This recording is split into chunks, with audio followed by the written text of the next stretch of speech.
Hi, I'm Mark from the Unconventionalists, and welcome to Q&A Wednesday. Hi, and welcome to the show. My name is Mark Leruste, and I'm the founder and host of the Unconventionalists. And if you're new to this channel, then you'll want to know that every single week I release a video on how to turn your message into a movement. So if that sounds right up your street, make sure to subscribe to this channel by clicking the button below. If you've been following this channel for a while, then you know that Q&As are my favorite part of what I do. And today I answer your questions. Today's first question comes from Fran Canete, who asked on YouTube, when it comes down to building an audience, how much should I narrow my niche or market? How different do I have to be to stand out from the crowd? First of all, thanks Fran for such a great question. I think the question of should I niche or not comes up all the time. And I think it's one of those things that we resist constantly as well. I actually spoke with Tad Hargrave from marketingforhippies.com about this in one of my episodes, and we talked about why is it so hard for people to niche, and that is because we all have commitment issues, I'm sure, but more importantly it's because it's scary. We're not sure if it's exactly what we want to do, but what if we do that and we miss out on everything else? And actually here's what I've come to learn about niching. So first of all, the word niche, and it's not niche by the way, it's niche because it comes from the French word niche, which originally came from the good old days when we used to light our rooms with candles. There'd be a hole in the wall where you would be able to put a candle and that would emit the most light on the room. So the concept of niching actually comes from having a very small specific thing that emits the most impact. And that's really what I believe about niching. The other thing that I know to be true is that it's really hard to actually say yes to a very specific group of people,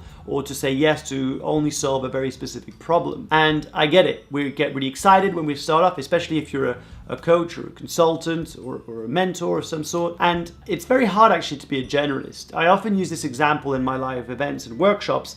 And I go, if you've injured your knee, right, who do you want to go and see? Well, chances are you want to go and see a knee specialist. You probably don't want to go and see a GP. Now, if you're looking for having a really good burger, for example, where are you going to go? You're probably going to a place that does very good burgers, not a pub that does Italian, Asian, and American food, right? You're going to go to a place that's specialized. And niching is the same thing. Your audience are going to go to the person that is the most expert in their problems. So to come back to your question, Fran, I actually believe that niching is the fastest way to stand out, because instead of going 3 miles wide and 10-inch deep, you can go 3 miles deep and 10-inch wide, and you become an expert in your field. Why? Because when you start niching, you basically start saying yes to a group of people, and this group of people will feel seen, heard, and loved by you, and they'll see that you know them better than they actually know themselves. And if you can express a problem better than someone can, then you automatically are seen as an expert. Here are a few tips to start your journey on niching. First of all, there are two types of niche really that you can look at. You can look at a very specific group of people. Let's say you want to go for vegan bodybuilders, and if you want to go even deeper than that, you can go vegan bodybuilding dads, right? That's specifically niche. Or you can go for the problem or solution that you provide. For example, helping someone launch a podcast. Now, the problem and the solution is people want to launch a podcast, that's very specific,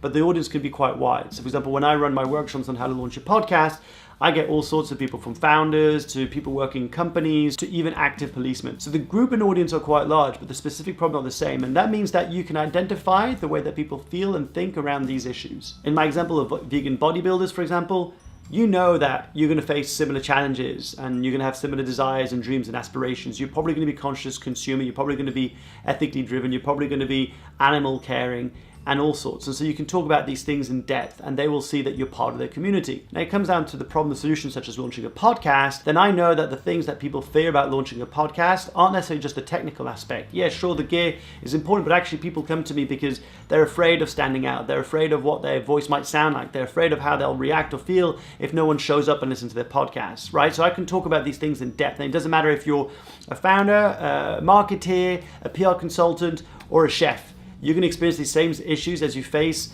on your journey of launching a podcast. Bottom line, Taki Moore put it best. He said, the fastest way to make $1 million as a coach is to have one audience, one problem, one solution, one channel, 1 year. And that is all about focusing, and that is all about niching. Okay, the second question of today is from Steph, who asked how to know what content to post that's useful and doesn't take ages to come up with. Steph, first of all, thanks and great question. I think a lot of us who try and create content on a more regular basis can come across a similar block. That is, what should I write about? And why is it taking so long to come up with these topics?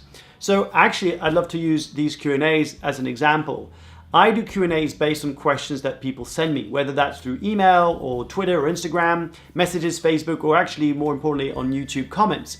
And once I have a bunch of these questions, I know what topics to talk about. So I don't have to come up with or invent these types of questions. But I get it, you might not have built an audience yet, you might just be starting off.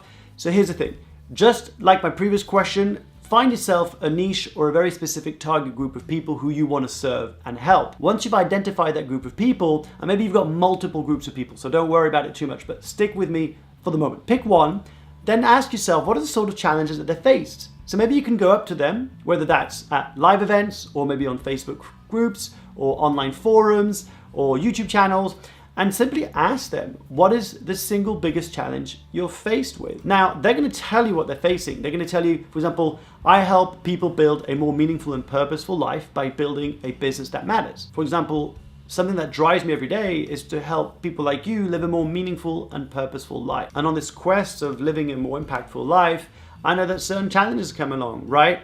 So I'm able to relate to those problems because I'm also trying to achieve that. And therefore I'm talking about a very specific problem that people can associate with. And that's the key.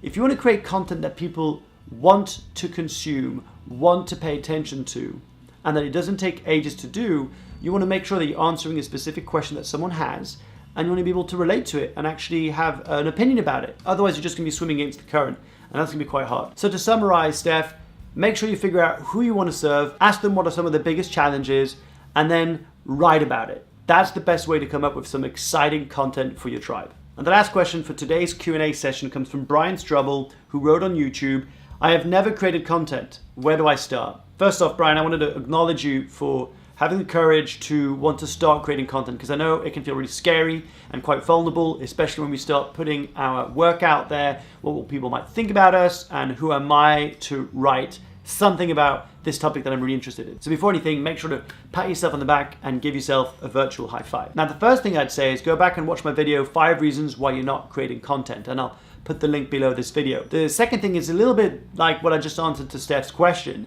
That is, if you're not sure about where to start, then start somewhere, because anywhere is going to be better than just not starting. And I find that often the case is that people have tips, tricks, and hacks to get started, but really it's the fear of starting that's getting in the way. So my challenge to you, Brian, is to think about maybe a film that you've seen recently that you've really enjoyed. Maybe it's an article that you've read that you really enjoyed. Whatever that thing is that you liked, how about you talk about it? Maybe that's on LinkedIn or on Facebook, or maybe you want to record a video on YouTube or post something on Instagram. But share your opinion about this piece of content that you enjoyed. Because actually what you do by sharing your opinion, you're creating content, right?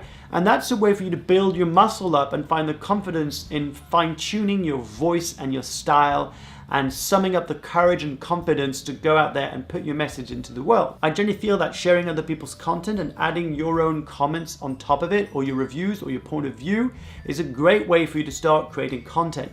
You're gonna start seeing what you love talking about, writing about, and eventually you can start finding your rhythm. And then you can even say, hey, here's what I've noticed in my industry that's wrong, or here's something that I really enjoy about my industry that most people don't know about. And that's when you start creating your own original content. And yet, when you share your opinion about a piece of content that's already been put, you're adding to the mix. So you're creating content. I hope today's Q&A session was helpful. If you've got any questions or topics you'd like me to tackle or cover, make sure to post them in the comments below this video. I take huge pleasure in getting to answer your questions, sit down with you, because I think sometimes we can just be stuck on one little thing, and all it needs is a shift in perspective for us to go out there and do the work that matters. Remember what your parents or teachers used to say? There's no such thing as a stupid question, but there is such a thing as a silent question. And if you don't ask it, you may never get the answer. So what are you waiting for? Ask your question. Thanks for watching today's video. If you found it helpful, please share it with a friend, give it a thumbs up, and make sure to subscribe to this channel. I look forward to championing you on your journey to having a bigger impact in your world. Thanks, and see you next time.